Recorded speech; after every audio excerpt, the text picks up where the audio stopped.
Whether traveling for business, leisure, or pleasure, having a knowledge base of where you are going in advance is inherently important. Different cultures, customs, body language, communication styles, and etiquette drive the interactions in your specified destination. Imagine you plan to go to France. What type of presuppositions do you have about how the people act, talk to each other, cultural norms, languages spoken, and common associated themes regarding the people as a whole? Do you know the rules and regulations or the laws pertaining to the area? How they view travelers to their country and their general feelings about you? Team 6 will show you the insights into the country of France and how to navigate this cultural terrain.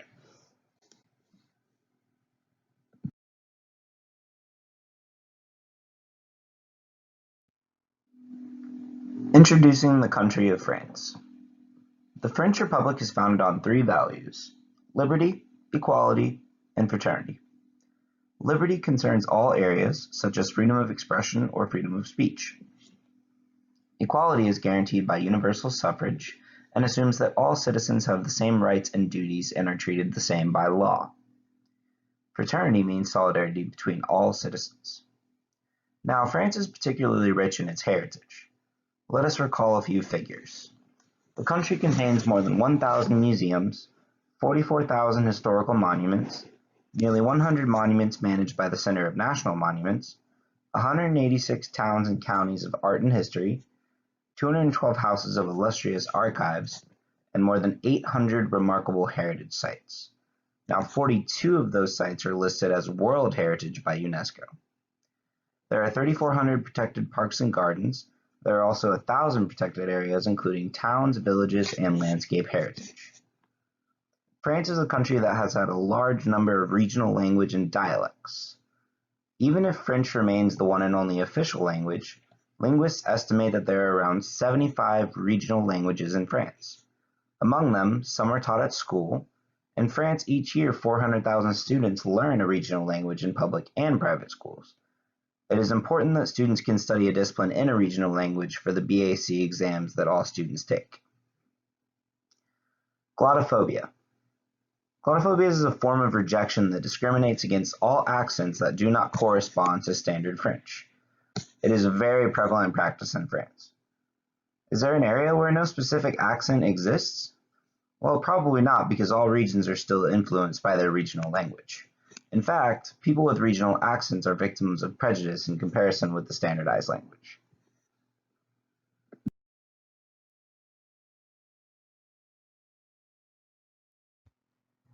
Stereotyping France's intercultural communication. French individuals have a reputation for being romantic and attractive. In the minds of many foreigners, French emerges as one of the most romantic languages in the world. It was spoken by European aristocrats from the 17th to the 19th century, at a time when France was considered the country of writing and poetry, marvadage, and libertine philosophy. French people have a passion for gourmet meals. The French people value good food. They also value fresh markets. French people believe in eating food specific to the time of year that it is in season. A common practice is directly after work to go to the market and get the best looking tomato, the most fresh cheese, and a baked baguette for a delicious snack. But in Paris, as in many capitals, people are in a hurry and have little time for consumption. The culture truly does not revolve around consumerism other than cuisine. French citizens have a high level of intelligence.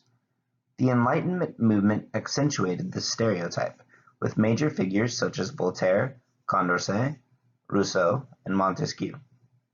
Note that France is the country with the largest number of Nobel Prize winners in literature, that number being 16. Among the winners are names you have surely heard of, including Jean-Paul Sartre, Albert Camus, or even André Gide. Paris has the largest number of job vacancies in the country, so French people sometimes can seem rude to other cultures, forcing thousands of job seekers to move there, live in small apartments, and feel homesick. So please be indulgent with the Parisians who most of the time are in the same situation as you. They're far from home.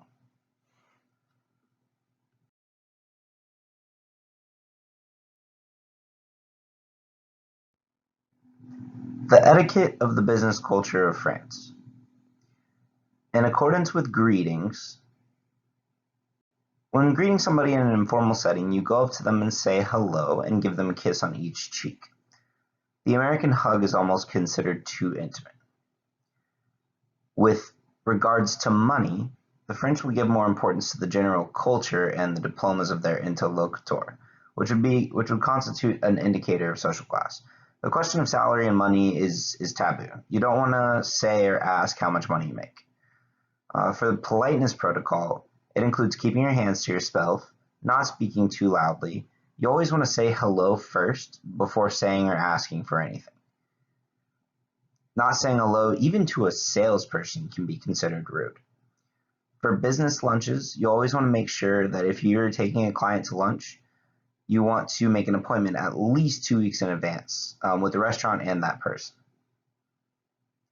Now, with politics, asking a person about his political leaning or who he voted is considered extremely bad when it comes to manners. Now, you can ask someone about their opinion on a politician.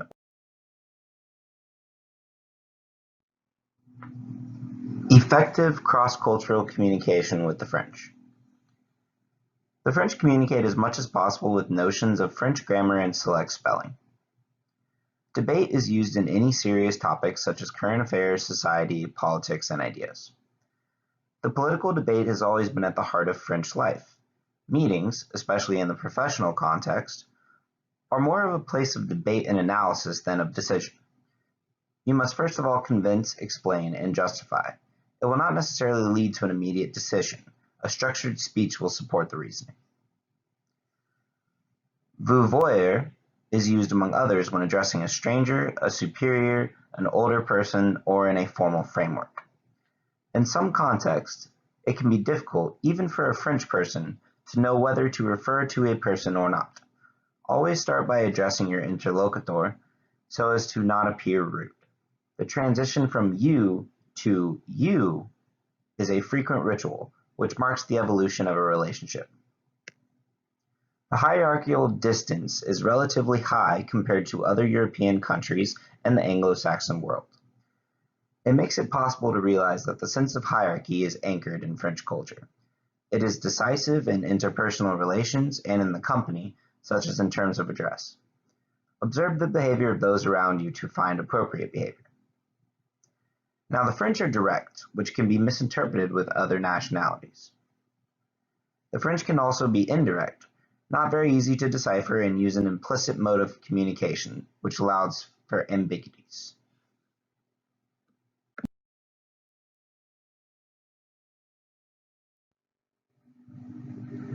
Now that we have discussed the interpersonal communication and culture revolving around the French people, I hope you have a wonderful trip to France, and vive les François!